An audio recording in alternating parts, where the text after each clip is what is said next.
そうか、そうだな。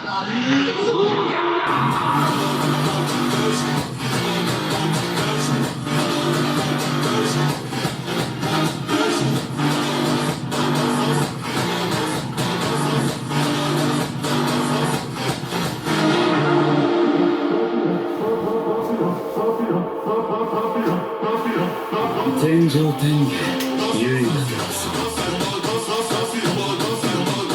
領域展開無料空想。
か？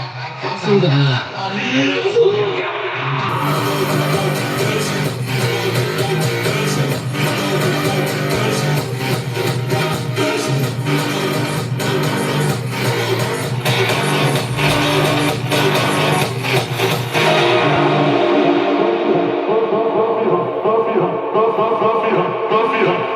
天上天下唯我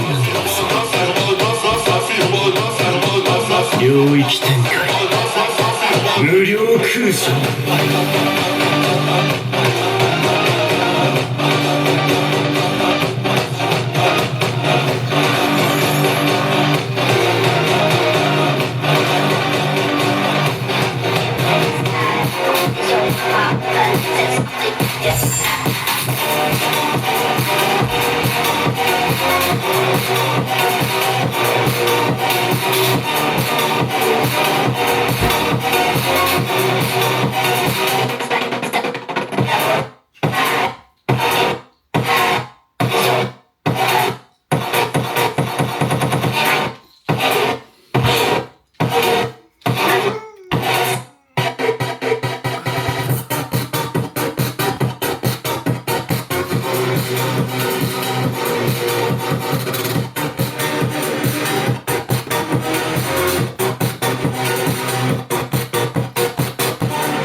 There's a big difference. Hey, that's real. And real. And the results were no, that's you real. know? And it's a difference. It's a difference. But hey, that's powerful though. Like to, one of my affirmations, man, I'm trying to see how great I could be. You know, Come on. one of my things that inspires me to say, like, I want to see how great I could be in this life, how much I can do and max out in every area. Now, will I do that? Who knows? But to be on that pursuit to me gives me energy. Yeah. I saw an interview. It was with John Mayer. He was talking about when he stopped drinking. He said he was at Drake's birthday party and he made a fool of himself. Oh. Right. And then he said that the next day he had a conversation with himself. And I play guitar, right? So John Mayer, like I look at it, like people play guitar, they know Yeah, I know he's John Mayer. one of the fucking best. I fuck with John Mayer. The best alive right now, right? And he said, man, he was talking to himself. He said, what percentage of your potential do you want to like realize? Damn. And he said to himself, 100. And then he said, you know what I mean? Damn. Ooh, that's deep. Like, that's powerful right there. Yeah. So it's like that's just a real question. I'm not telling people you guys can do whatever you want. You can drink, smoke, get high, shoot heroin, man. I don't give a fuck. Especially you competing with me, man. I hope you get a lot of vices. You know what I'm saying? You compete with me, man. I hope you do all types of shit. Nah, that's real. That's real. But you just really gotta ask yourself, what percentage of your potential do you want to bring to the surface? You can get away. You might be able to get away with drinking, but are you trying to either be the best you can be, or you trying to see what you can get away with? Right. Hey, look, and then I heard Grant Cardone say he was like, okay, you smoke whatever, but if you're smoking and I don't smoke, then guess what? I got an edge on you. Yeah. So it's like it's about how big. Have you ever read the book The Magic You Think It Big? Yeah. Oh, okay, that's one of my favorite books. It's really good. Like when I was younger, I didn't fuck with it. When I read it, I didn't fuck with it because I felt like, I I had a weird relationship with religion at that time. Yo, And you super they throw a lot of, religious. you know, Yeah. I don't see it as that. I see. But no, it is a good book though. Yeah. What point did you want to make about that? Oh, just you know that you got to have big goals and dreams, and that kind of inspires. And we talking about maxing out your potential. Sometimes you need something that's gonna pull. The reason a lot of dudes procrastinate that I see is because your dreams ain't big enough. Your goal is something so regular, the juice ain't worth the squeeze. You procrastinate because even if you did all this work, the thing that you chasing is really ain't shit. So why would I do it? Yeah. You had a goal that really inspired you, and it was so big that when you think about it, it gets you excited. If you got it, then it might make you get up and do something. It definitely would. If you believed you could do it. Yeah. If you believed it was real. That's another thing about. One thing about Miami, or just get around people. When you sometimes get around people, it's like, tell you, if this dude can do it, then because everybody puts their shoes on one foot at a time. So when you get with anybody, even your idol, you realize, okay, he's human like me. Then it makes it more believable. Because belief is the secret key to everything. No matter how capable you are, you will self-sabotage yourself subconsciously if you don't actually believe it's possible. So being able around people like you, around people doing these big numbers, Bugattis, this, that, and third, it makes it believable, and that's sometimes the only key people need. For real, man. Sometimes you just need that. When I first moved to New York, I moved into this neighborhood called Forest Hills in Queens, right? And I got like the worst 1-bedroom apartment. And it's on YouTube. You can see it small. And it was right by it was in a rich neighborhood called Forest Hills. Like that's actually a wealthy number. But I had the worst apartment there. I can hear the fucking Long Island Railroad go by. If I was watching TV, I had to pause it with the DVR because you couldn't hear over the fucking train. And but that proximity. Man, you literally saying what I tell people all the time. Yeah. I say, get the cheapest place in the nicest neighborhood. For sure. Because that proximity, even just the school that your kids are going to go to and the people that they're going to meet, proximity is everything. If you do nothing more and just raise your standard of where you live at, that'll change your life more than all the discipline in the world. There's actually studies to show that. Yeah, it's hard to work against gravity, everybody around you down. Like they said it, like I don't know what book I was reading, but they was like people who can outdo their environment are akin to geniuses. Like only a genius can be in a shitty environment and excel. Those are the one people that make it out that everybody knows. You're probably not that. And I'm probably not that. Yeah. That's why I moved to Miami. Straight up. And I not went away to college. The best thing for me about college, it was good, but when I went to Howard, it got me out of the South Side. Yeah. You know what I'm saying? Yeah, no, that's big. Because my parents, they stayed there even though he was making all that money. My mom don't live there now, but that was my dad grew up there. He was home. That was home. You know what I'm saying? He's riding around the South Side with a fucking Cadillac. But you'll appreciate this. My man had an emerald green Eldorado with the rag top. With the tan rag top. Yeah. Real player. Real player. Riding around Chicago. He was that kind of dude. What's some of you mentioned that one book, The Magic of Thinking Big. What's some of your favorite books? My Bible, As a Man Thinketh. One of my favorite books. Victor. James Allen. James Allen. As a Man Thinketh. A little pamphlet book. Like that's my Bible. Like reading a little bit of that every day because it's all about your life is a reflection of your internal. Don't work on the external, work on the internal. Once you see something different on the inside, you see. And every time in my life that I fell off, been in a bad spot, I go back to that book and I remember that and I start practicing those things. My life immediately changes. And it always just reminds you that you're in control. It's how you think about things. Reality isn't as it is as you are. And, just that daily reminder that you have the power, man, is real powerful no matter what situation you're in. But As a Man Thinketh, Mastery of Destiny, Psycho-Cybernetics. Okay. I read Cybernetics. Yeah. Doing Influence. That's my shit. There was a time in my life I read these books.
So I've learned that 9 times out of 10, when you find somebody somewhere, they're there for a reason, no matter what sob story they have.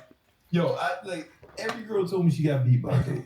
I never hit a girl and I never will. Yeah. Never hit a woman and I never will. I I've been hit by women and I never even hit them back. I just took evasive action. Yeah.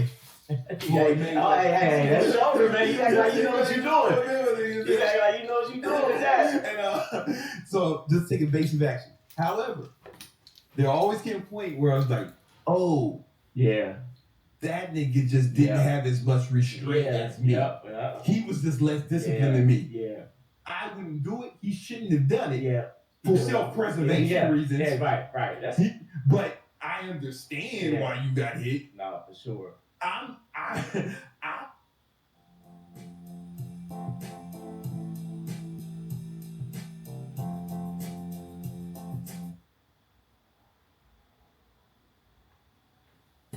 want to hit you too.